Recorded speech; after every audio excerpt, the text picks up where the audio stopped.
welcome to the Pip and Pin Podcast. My name is Megan Nodecker, and I'm a knitwear designer from Abbotsford, British Columbia, Canada. You can find me on Instagram as Pip and Pin and on Ravelry as Knit Pip and Pin, and in the Ravelry group Pip and Pin. Today is February 9th, and it is episode 48.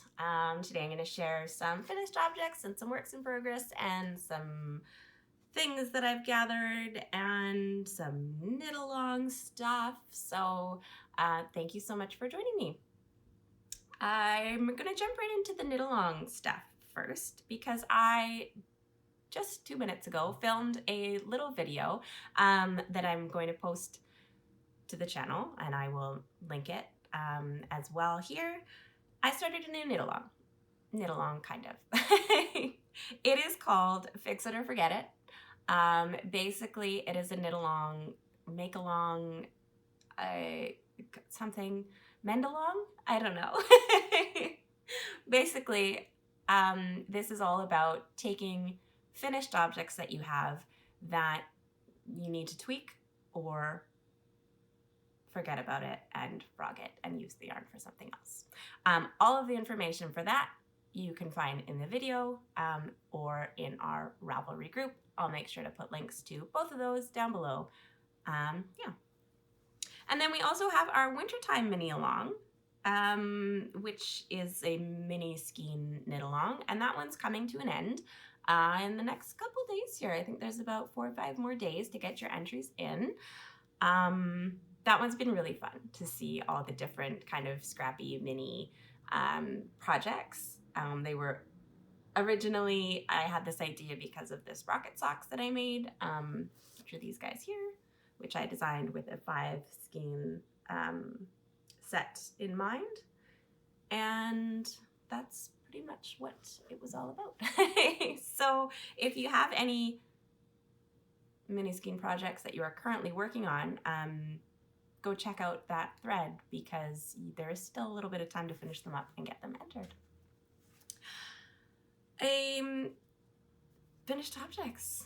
For finished objects, I do have a couple of things. So one of them I'm not going to show you because well, both of them are actually new designs that I'm working on, but I finished that fiddly dye works shawl that I was working on. If you watched last episode, you would have seen a little bit of it. I think it was about this big at that point. After that episode, I decided to, because I've kind of overhauled, not overhauled, but I've made myself a design schedule, and I've basically cut the year up into 3-month increments. So there's 4 sections of 3 months each, and in that 3-month period, I will be making knitting 2 things for new designs, whether they be for books or just regular releases on Ravelry. So I've kind of chopped the year up, and February was the cutoff for the previous 3 months, and I really only finished knitting the pair of, they're right here, these guys. So I finished those guys within those 3 months. And then I was supposed to finish that shawl as well. But I, of course, had to redo it because I messed it up. But there was, since the last episode, there was about a week from, there was a week left in January for me to finish it and stay on schedule. And so I pushed myself, and which is why I didn't record a podcast last week, because I literally just spent the week working on that shawl, and I did finish it on January 31st. So I stuck to my schedule, and I'm really proud that I did that.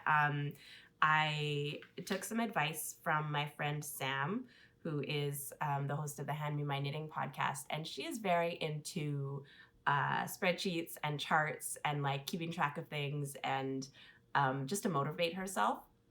And I have a little bit of that in me as well. So she was like, well, you have 7 days. Just figure out how much you have to knit each day and to finish this thing before February. And I mean, if it's unreasonable, then don't do it. But it could be very reasonable, and then it'll be something, it'll be a goal to work towards. So I figured it out. And in order to finish the shawl, I would have to knit 50 grams a day, which of worsted weight yarn wasn't a ton. I mean, I do have a lot of time to knit. I'm not going to lie about that. I can easily fit in a few hours of knitting a day. So 50 grams of worsted weight yarn in a day is pushing it a little bit. And there were some days where I was just like, I stayed up a little late to do it. And, but I'm glad I did, because I did finish it within the week. I made sure that I wasn't working on anything else until I got my 50 grams for the day, which literally meant I wasn't working on anything else at all. But I am super glad that it's done and I've blocked it, and it is, I'm much more satisfied with this finished project, but I'm not going to show it to you. The reason I'm not going to show you is because I would like to not keep everything a secret, but I'd want to keep some secrets, and I want to be a little bit sneakier with some of my designs. So I'm still going to show things, and I'm still going to show finished objects, of course, because if I didn't, there would be no point in me even podcasting. But I might not show all of them anymore. So that's one. If you watched the last episode, you will have seen a little glimpse of it. But I'm not going to share the finished object until closer to the pattern release, I think, which honestly, it's not going to be for a very long time. We have a collection coming out. I think we have some plans that we're thinking of, and nothing's finalized yet. So I'm not really going to go into too much detail, but I think we're going to be trying something new this fall. So we have a pattern collection that we are working on, and that is a part of it. So it's just going to be a little bit of a secret. Anyways, that is the end, finally, of my journey with this shawl.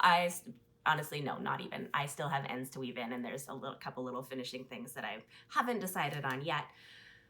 But the knitting of that thing is done, and I'm very happy with the finished object. And I must say, I used Fiddly Dye Works worsted weight yarn, and I knit it twice. I knit one shawl and then blocked it and realized it was a pile of nonsense. And then I frogged it, and it was noodles, and then I re-skeined it and did all that and straightened it out and re-knit it again. And honestly, the second time that I knit it was just as lovely as the first. As much as I don't like I really didn't like having to knit it again, but knitting with that yarn again, it was very lovely. So it wasn't that, it was all me. I do have another finished object. Well, the end isn't kind of woven in yet. And this is also a new design that I'm working on that won't be released for a while, so please don't ask. And it is this guy here. And oh, don't mind the floppy pom-pom. It's just attached by a thing because I wanted to see what this one would look like on it. I'll hold it up. This is a new hat design that I am working on. Doesn't have a name yet, but it is these giant lacy cables. You may recognize them from a pair of socks I had knit a while ago. Also an unreleased pattern.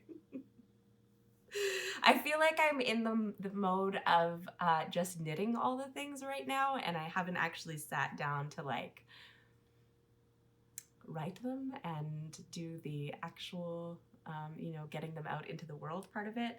This one, again, is probably going to be part of that collection, so it won't be until later, but I'm going to show you anyways, because you haven't seen it at all.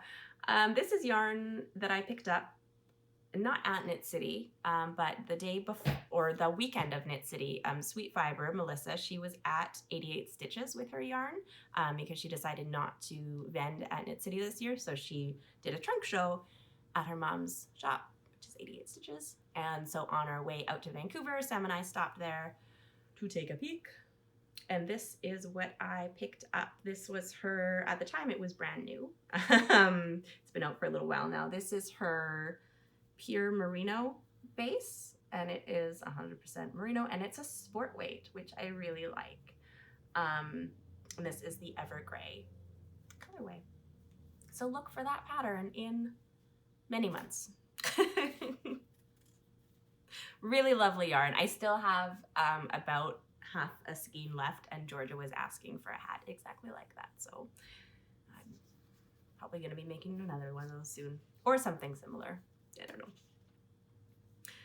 I think that's it that I have for finished objects. For works in progress, I do have a pair of socks that I've been working on. If you watched previous episodes, they're the Coffee Talk socks by Tracy Miller. They're in my car. They've been my travel knitting. So George has been doing some skating with school. So I go and help with tying skates and things like that. And I've been knitting them while she's been skating, which is so cute. Oh my goodness, 5-year-olds on skates is the best thing. And she took to it so well. She falls a lot, but she's really good about falling, so she'll just pop right back up and try. And they have these little like plastic like walkers almost that they use. And so her first time skating was 2 weeks ago, and so she used one of those, and she ventured out a couple times without it, but she made sure it was always nearby. And then as I was driving her to school last week for her second time skating, she said, "Mom, I don't think I need one of those anymore. I just already know how to skate." I was like, okay, that's fine. So she did actually spend a lot of the time without it. She's still doing the kind of like, she's not gliding yet, but she's walking upright on the ice and staying upright most of the time. So I think that's pretty cool. She's probably a better ice skater than I am right now. So, but those are in my car. I haven't done anything exciting to them. I've just added a little bit to the leg. So I don't feel too bad about not showing you. The other two things I've put a lot of work on. The first one I'm going to show you here. This is again my Once in Floral sweater, which is a lovely fingering weight sweater pattern by Maxim Cyr, who is a designer from Montreal, Canada. And Sam and I are knitting these together. She's doing one in similar colors, except her roses are yellow. And we're knitting them because we are going to the Rose City Yarn Crawl in Portland, which is March 9th. So I think we have about a month. And I'm pretty happy with my progress so far here. It is a fingering weight sweater, so I mean it takes a while, but I love fingering weight sweaters. I think this might, I haven't finished it yet, but I think this might become one of the most worn things in my wardrobe. I mean, it's fingering weight. I get overheat quite often, so DK and worsted. I mean, I live in BC too. It doesn't get very cold here, so my window to wear those sweaters is very small. And I think after this, I'm going to make some more fingering weight things in my life. I've finished one sleeve. You can see all my lovely dangly decreases. Excuse me. And I am well on my way of the second one. I think I just have a couple little, maybe an inch or two of just straight knitting and then doing the cuff, and then that one will be done. I've done most of the body now. I haven't finished all of it yet because I want to finish the sleeves and then put on the collar. And then maybe even block it. Maybe I'll do that before I do the rest of the body. I might block it just to see how much it is gonna grow. I mean, this is Knit Pick Stroll tweed yarn. So it is a superwash yarn, so it might grow a little bit. And I am knitting it on not big needles, but it's not a dense fabric. It's quite a loose fabric as well. So yeah, I might just block it, and then I'm gonna finish the rest of the body last, which will kind of be cool because then everything else will be done. I mean, there will be no sleeve island, there will be no collar to finish. There's just gonna be like knitting and then weave in some ends. and then it's going to be done. So I have 4 weeks to finish that, and that is very, very doable. I'm super excited. I'm so excited to go to Portland too. I put this thing on my phone where it counts down the days so I can see how many days to Portland. And then I also booked us a vacation to, or not like a big vacation, a weekend up at Blue Lake, which is just this cute little lake that we like to go to. So we're going there, Justin and Georgia and I, over Easter.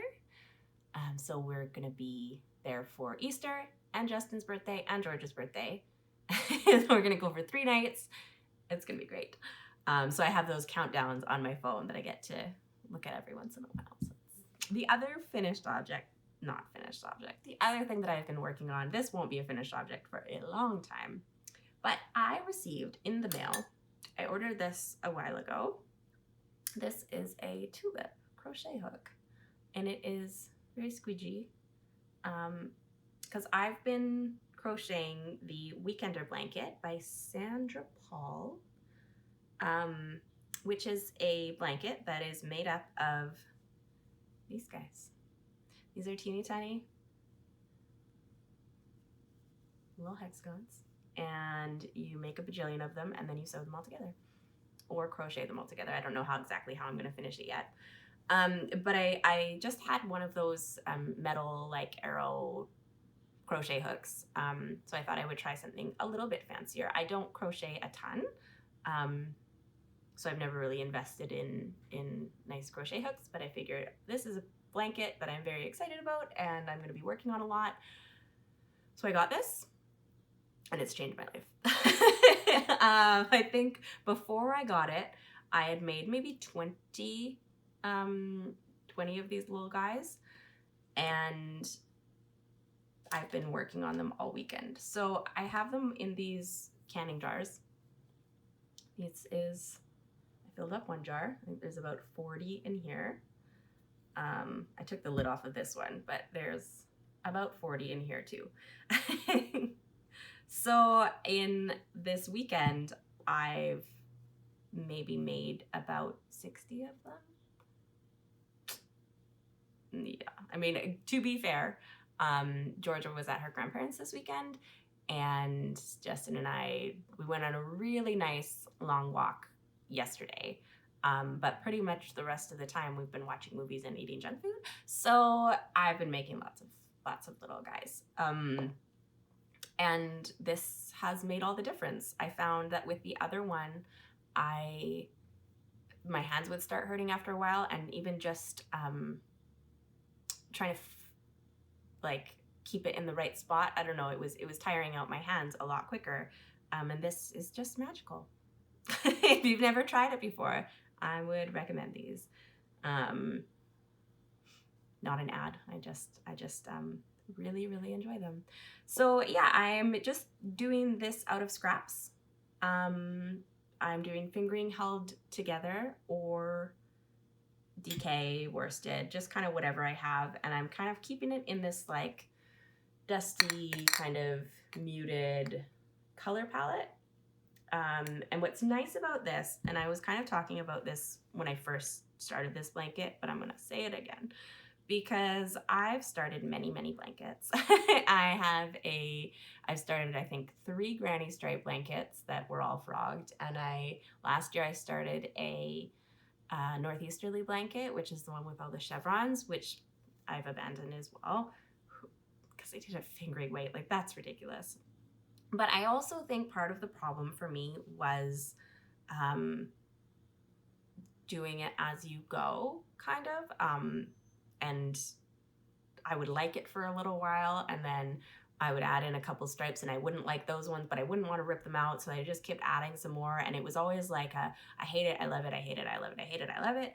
And then I would just stop and be done. So I feel like with this, I've made a blanket like this before. I made the Pop blanket by Tin Can Knits, which is my very favorite camping blanket. And I really like the ability to just make all the things and then organize them into a seemingly random arrangement that is still pleasing and what do they call it, pseudo-random. But yeah, I think that's the way that I need to do things. I like scrappy blankets and I like them a lot. I like how they look. I like how they feel. Like they just feel so cozy. I just don't like the ones that I make where the colors just are joined together. The thing I've noticed with this is because I want to keep it kind of light and kind of gray and maybe little bits of darker ones. Like there's some that are quite dark gray, but still have that kind of same feeling. I've laid it out a couple times, and every time I do, it's very exciting. But I've laid it out a couple times, and then it's like, oh, okay, I need to add some more white ones, or okay, I can add a couple more of the darker ones, or I can see what I need more of.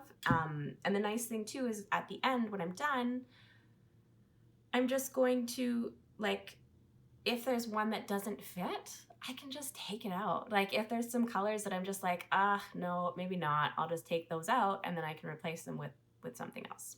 So I think in the pattern it says you need 300 and something, and I have 80.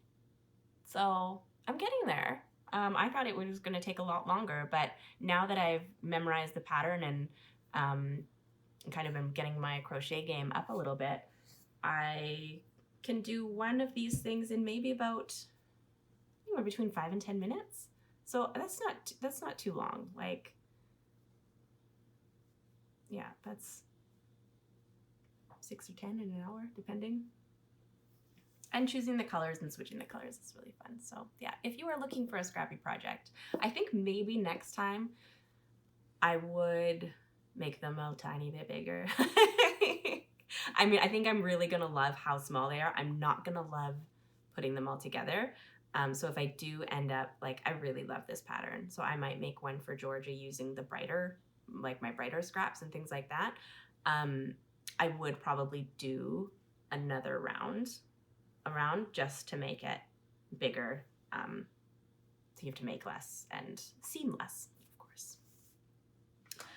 Yeah, those are the couple things that I've been working on these past few weeks.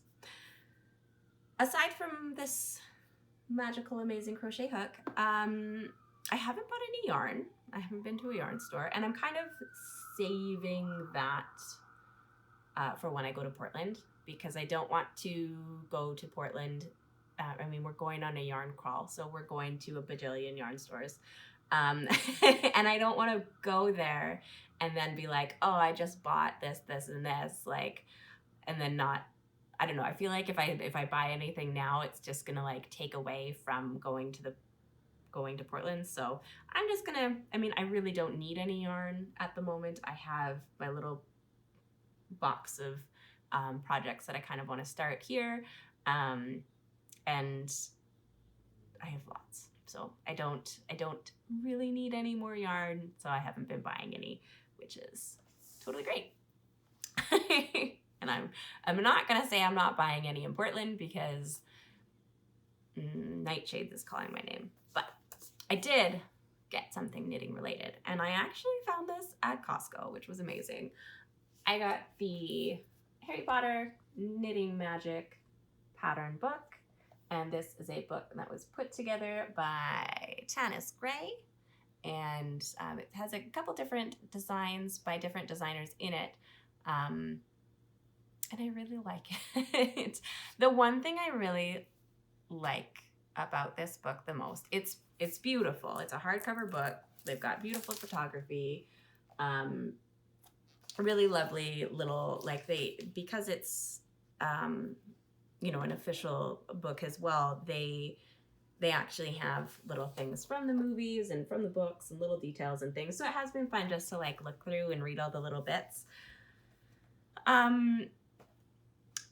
Another thing that I really liked about it is just the range of projects. So they have toys, they have home stuff, they have accessories, they have just blankets, they have lace projects, they have easy projects, they have colorwork projects. It's just there's such a variety in here, and I think that's really lovely. I think they did a really good job of that.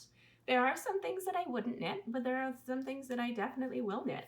And I think that's true of any. If someone can make a book that I would knit every single thing out of and go out and buy the yarn and do it, that would be an amazing day. But my two favorites. Okay, this one, I don't know if I'll actually ever knit unless somebody has a baby somewhere. But I love this. It's a little house mobile, and it has the sorting hat in the middle there. I really, really love that one a lot. I may, get inspired and just make it one day, but I don't.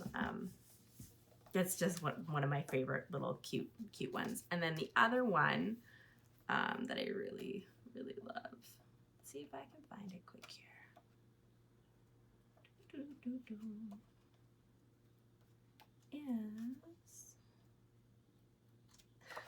here we go.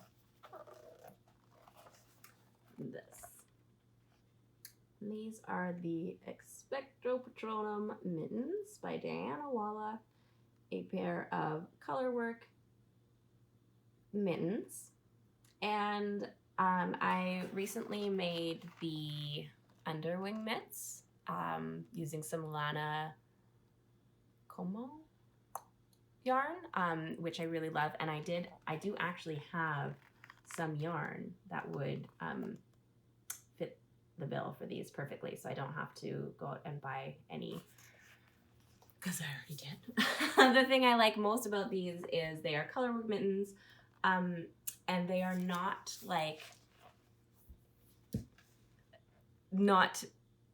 obnoxiously Harry Potter. You know what I mean? If a muggle were to see them, then they would just think they were a pair of cool mittens.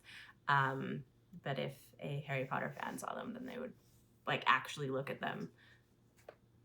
Then they would know that it was Harry Potter. I don't know. I'm excited that I found that book. I think it's super cool.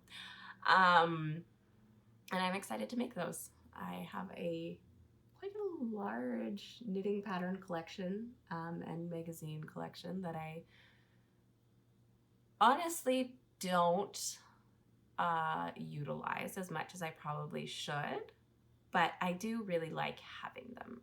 Every once in a while, even if I'm kind of in a slump, I will just look through them and gain inspiration, either for patterns to just design or something to make. I definitely have made things from my books and magazines, and I just really love having them. Tactile books are very important things to me. So that is the thing that I have put into my knitting paraphernalia collection. Oh, I also got an Amish Swift. I have an umbrella Swift, a Stanwood, just wooden umbrella Swift that I really like. You can't really wind yarn onto one of those, so I wanted to find a way, because I'm starting to think about doing the sock swap, the mini skein sock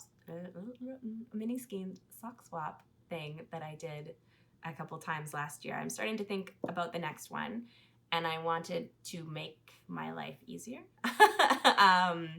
Because the way I was doing it before, I was literally winding every skein of yarn, and I think my last one I got over 150 skeins of yarn.